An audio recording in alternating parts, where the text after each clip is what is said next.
ഒരിക്കൽ ഫ്രാൻസിസ് പാപ്പ ഇപ്രകാരം പറയുകയുണ്ടായി: അഷ്ടസൗഭാഗ്യത്തിൻ്റെ വെളിച്ചത്തിൽ സമൂഹത്തെ നാം പണിതുയർത്തേണ്ടിയിരിക്കുന്നു.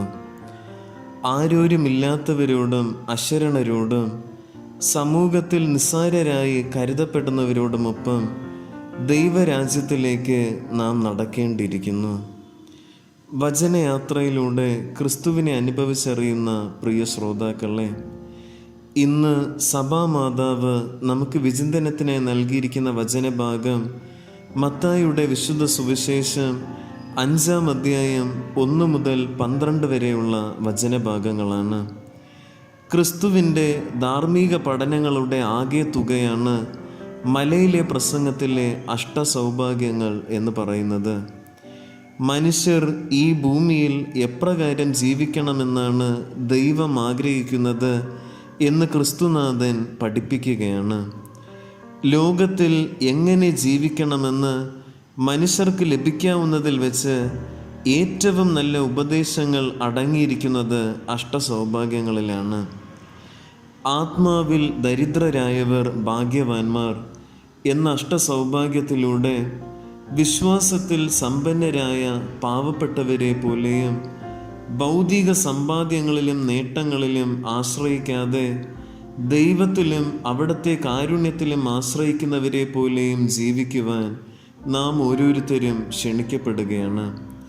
വിലപിക്കുന്നവർ ഭാഗ്യവാന്മാർ എന്ന 2-ാമത്തെ അഷ്ടസൗഭാഗ്യത്തിലൂടെ മനുഷ്യരുടെ പാപാവസ്ഥകളെയും പരിമിതികളെയും സഹനങ്ങളെയും കുറിച്ച് വേദന അനുഭവിക്കുവാനും ക്രിസ്തുവിനെ പ്രതി ഇവയെല്ലാം സഹിക്കുകയും ചെയ്യുന്നവർ ഭാഗ്യവാന്മാർ എന്ന് ക്രിസ്തുനാഥൻ നമ്മെ പഠിപ്പിക്കുകയാണ്. ശാന്തശീലർ ഭാഗ്യവാന്മാർ എന്ന 3-ാമത്തെ അഷ്ടസൗഭാഗ്യത്തിലൂടെ കോപത്തെയും പ്രകോപന സാഹചര്യങ്ങളെയും അതിജീവിക്കുന്നവരെ പോലെയും ഭൂമിയിലെ ശാന്തതയുടെ ആൾരൂപമാകുന്ന മനുഷ്യരെ പോലെയും ജീവിക്കുവാൻ നാം ഓരോരുത്തരും ഉത്തരവാദിത്തപ്പെട്ടിരിക്കുകയാണ്. നീതിക്ക് വേണ്ടി വിശക്കുകയും ദാഹിക്കുകയും ചെയ്യുന്നവർ ഭാഗ്യവാന്മാർ എന്ന 4-ാമത്തെ അഷ്ടസൗഭാഗ്യത്തിലൂടെ ദൈവഹിതമനുസരിച്ച് ജീവിക്കുവാൻ തീവ്ര താല്പര്യമുള്ള മനുഷ്യരെ പോലെ നമ്മുടെ ഇഷ്ടാനിഷ്ടങ്ങളെ ദൈവഹിതത്തിന് ഉപരിയായി കാണാതെ ദൈവഹിതത്തിന് പ്രാധാന്യം നൽകിക്കൊണ്ട് ജീവിക്കുവാൻ നാം ക്ഷണിക്കപ്പെടുകയാണ്. കരുണയുള്ളവർ ഭാഗ്യവാന്മാർ എന്ന 5-ാമത്തെ അഷ്ടസൗഭാഗ്യത്തിലൂടെ ദൈവപിതാവിൻ്റെ കരുണയെ അനുകരിച്ച് മറ്റുള്ളവരോട് കരുണ കാണിക്കുവാനും സഹോദരരുടെ തെറ്റുകുറ്റങ്ങളെ ഹൃദയവിശാലതയോടെ ക്ഷമിക്കുവാനും അവരെ നെഞ്ചോട് ചേർത്തണയ്ക്കുവാനും നാം ക്ഷണിക്കപ്പെടുകയാണ്. ഹൃദയശുദ്ധിയുള്ളവർ ഭാഗ്യവാന്മാർ എന്ന 6-ാമത്തെ അഷ്ടസൗഭാഗ്യത്തിലൂടെ അശുദ്ധ ചിന്തകൾ വഴി വാക്കിലൂടെയോ പ്രവൃത്തിയിലൂടെയോ ഹൃദയത്തെ മലിനപ്പെടുത്താതെ നിഷ്കളങ്ക മാനസത്തോടുകൂടെ ഈ ഭൂമിയിൽ ജീവിക്കുവാൻ നാം ഓരോരുത്തരും വിളിക്കപ്പെടുകയാണ്.